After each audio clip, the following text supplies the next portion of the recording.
الحمد لله رب العالمين والصلاة والسلام على سيد الأنبياء والمرسلين أما بعد فأعوذ بالله من الشيطان الرجيم بسم الله الرحمن الرحيم الحمدللہ عز وجل خواتین کے اعتکاف سے متعلقہ مسائل پر لیکچرز کا سلسلہ جاری و ساری ہے، اور پچھلے لیکچر میں ہم نے مسجد بیت کی تعریف اور اس سے متعلق چند ضروری امور پر کلام کیا۔ آج بھی انشاءاللہ عز وجل مسجد بیت کے کچھ احکامات بیان کیے جائیں گے۔ یہ یاد رکھیں کہ عورت مسجد بیت میں رہتے ہوئے ضروری گفتگو کر سکتی ہے۔ اب یہ بعض خواتین سمجھتی ہیں کہ اگر کوئی دنیاوی گفتگو کر لی تو ہمارا اعتکاف ٹوٹ جائے گا، تو ایسا نہیں ہے، بلکہ جو جائز گفتگو ہے اور ضروری گفتگو ہے وہ عورت بالکل کر سکتی ہے، اس میں شرعی اعتبار سے کوئی مسئلہ نہیں ہے۔ یہاں تک کہ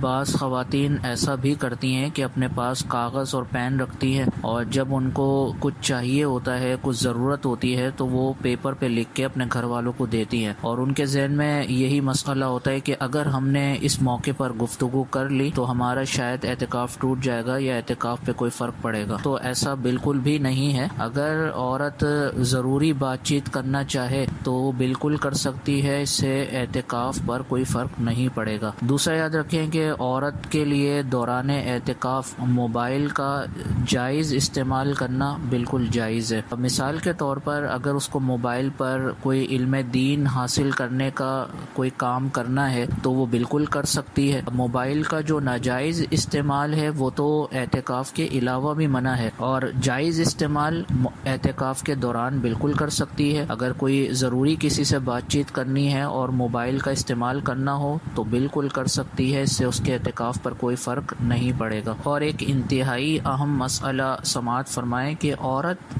صرف حاجت طبعی کے لیے مسجد بیت سے نکل سکتی ہے۔ یاد رکھیں کہ حاجت دو طرح کی ہوتی ہے، ایک حاجت شرعی اور ایک حاجت طبعی۔ حاجت کا معنی ہے اردو میں ضرورت، تو ضرورت دو طرح کی ہوتی ہے، یا تو ضرورت شرعی ہوتی ہے یا ضرورت طبعی ہوتی ہے۔ تو اگر ہم معتکف کی بات کریں، یعنی اگر کوئی شخص، کوئی مرد مسجد کے اندر اعتکاف میں بیٹھا ہے تو اس کے لیے یہ دونوں حاجتیں پائی جا سکتی ہیں۔ حاجت شرعی کا مطلب یہ ہے کہ اگر بالفرض مسجد میں 5 وقتہ نماز تو ہوتی ہے لیکن نماز جمعہ نہیں ہوتی، بلکہ نماز جمعہ کسی اور مسجد میں ہوتی ہے، تو اس صورت میں معتکف کو بالکل اجازت ہے کہ وہ اس مسجد سے نکل کر نماز جمعہ کی ادائیگی کے لیے کسی اور مسجد میں جا سکتا ہے، اور وہاں پر وہ اپنا فرض ادا کر کے واپس اپنے جائے اعتکاف پر آ سکتا ہے۔ اگر ہم عورت کی بات کریں تو عورت کے لیے حاجت شرعی کا وجود نہیں پایا جاتا، کیونکہ اگر ہم نماز جمعہ کو دیکھیں تو نماز جمعہ عورت پر واجب نہیں ہے، تو جب عورت پر نماز جمعہ واجب ہی نہیں ہے تو عورت کے لیے حاجت شرعی کا وجود ہی نہیں پایا جائے گا۔ اور جہاں تک حاجت طبعی کا تعلق ہے تو حاجت طبعی کے لیے معتکف ہو یا کوئی معتکفہ عورت ہو، وہ مسجد سے یا اپنی مسجد بیت سے نکل سکتے ہیں۔ حاجت طبعی کا مطلب نماز کے لیے وضو کرنا ہو، یا غسل فرض ہو جائے تو فرض غسل کرنے کے لیے، یا استنجا کے لیے۔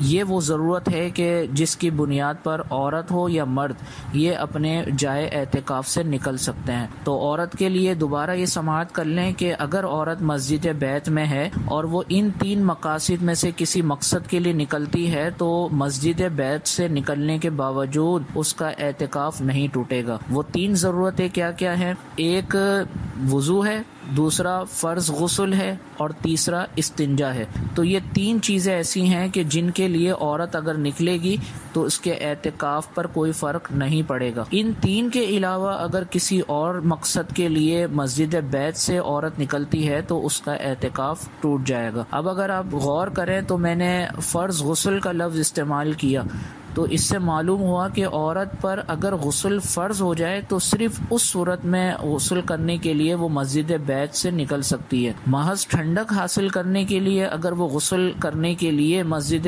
بیت سے نکلی تو اس کا اعتکاف ٹوٹ جائے گا. اب ہماری بعض بہنیں یہ سوال کرتی ہیں کہ بعض اوقات شدید گرمی کا موسم ہوتا ہے اور گرمی کی وجہ سے عبادت میں رغبت حاصل نہیں ہو رہی ہوتی، تو کیا ٹھنڈک حاصل کرنے کے لیے غسل کیا جا سکتا ہے، مسجد بیت سے نکلا جا سکتا ہے؟ تو ایسی بہنوں کے لیے حکم شرع بہرحال یہی ہے کہ محض ٹھنڈک حاصل کرنے کے لیے غسل نہیں کیا جا سکتا. ہاں، اس کے نعم البدل کے طور پر کچھ چیزیں موجود ہیں، وہ اگر اختیار کر لی جائیں تو انشاءاللہ ٹھنڈک کے لیے غسل کرنے کی حاجت ہی پیش نہیں آئے گی. مثال کے طور پر مسجد بیت میں رہتے ہوئے عورت اپنے پاس کوئی اسپرے وغیرہ رکھے، جب اس کو کپڑے تبدیل کرنے کا ارادہ ہو تو ٹھنڈک حاصل کرنے کے لیے اسپرے کا استعمال کرے، یا ٹھنڈا کپڑا، گیلا کپڑا اپنے پاس رکھے، تو ان ذرائع سے بھی ٹھنڈک حاصل کی جا سکتی ہے اور گرمی کو کم کیا جا سکتا ہے. ضروری نہیں ہے کہ غسل ہی کیا جائے تو ٹھنڈک حاصل ہوگی، بلکہ ٹھنڈک حاصل کرنے کے لیے اگر ذکر کردہ طریقوں کو استعمال کیا جائے تو انشاءاللہ عز و جل غسل کے لیے نکلنے کی حاجت پیش نہیں آئے گی. تو خلاصہ کلام یہ ہوا کہ عورت کو اگر مسجد بیت سے نکلنا ہے تو وہ صرف 3 مقاصد میں سے کسی ایک مقصد کے لیے نکل سکتی ہے، یا تو فرض غسل کے لیے نکل سکتی ہے، یا وضو کے لیے نکل سکتی ہے، یا استنجا کرنے کے لیے نکل سکتی ہے. اگر ان 3 کے علاوہ کسی اور مقصد کے لیے عورت مسجد بیت سے نکلی تو اس کا اعتکاف ٹوٹ جائے گا. یہاں ضمناً یہ بھی یاد رکھیں کہ بعض اوقات ایسا ہوتا ہے کہ عورت باوضو ہوتی ہے، وضو پر وضو کر لیا جائے یا تازہ وضو کر لیا جائے تاکہ عبادت میں رغبت حاصل ہو. تو یہ یاد رکھیں کہ اگر وضو پر وضو کرنے کے لیے عورت مسجد بیت سے نکلتی ہے تو اس کا اعتکاف ٹوٹ جائے گا. ایک عورت جس کا سرے سے وضو ہی نہیں ہے اور اب اس کو اگر نماز پڑھنی ہے یا قرآن پاک کو چھو کر تلاوت کرنی ہے تو اس صورت میں وہ وضو کرنے کے لیے نکلے تو اس کا اعتکاف نہیں ٹوٹے گا. لیکن اگر عورت پہلے سے باوضو ہے اور وہ تازہ وضو کرنے کے لیے مسجد بیت سے نکلے گی تو اس کا اعتکاف ٹوٹ جائے گا.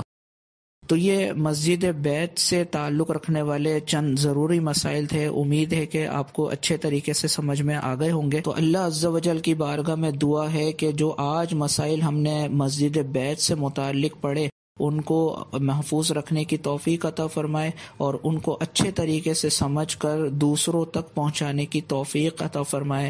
آمین بجاہ النبی الامین صلی اللہ تعالی علیہ وسلم. آپ دیکھ رہے ہیں PATF Islamic info YouTube channel. مزید اسلامک ویڈیوز کے لیے ہمارا چینل سبسکرائب کریں.